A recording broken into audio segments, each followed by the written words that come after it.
প্রতিদিন বিকেলবেলা ছেলের একটাই বায়না, মা ৫ টাকা দাও লেস খাবো। প্রতিদিনের ছেলের বায়না মেটাতে আজকে ভাবলাম চলো বাড়িতে লেস বানিয়ে স্টোর করে দিই। তার জন্য কিন্তু প্রথমে আলুর খোসাগুলোকে ভালো করে ছাড়িয়ে গোল গোল করে বটি বা স্ক্র্যাপারের সাহায্যে কেটে আলুগুলোকে কিন্তু খুব ভালো করে চটকে চটকে ধুয়ে নিয়েছি।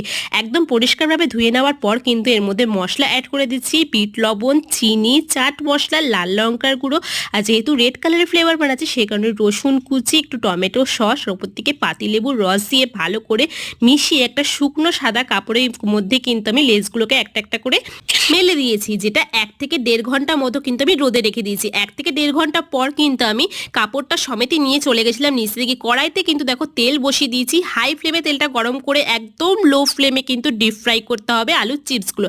ওপর থেকে লবণ, চাট মশলা, একটু লাল লঙ্কা গুঁড়ো ছিটিয়ে নিলে কিন্তু রেডি হয়ে যাবে দোকানের মতো সেম টু সেম লেস। তোমরা কিন্তু বাড়িতে অবশ্যই ট্রাই করো। আর আওয়াজটা শুনে বুঝতেই পারছো কতটা ক্রিস্পি হয়েছে। ভালো লাগলে লাইক শেয়ার সাবস্ক্রাইব করে দিও। বাই।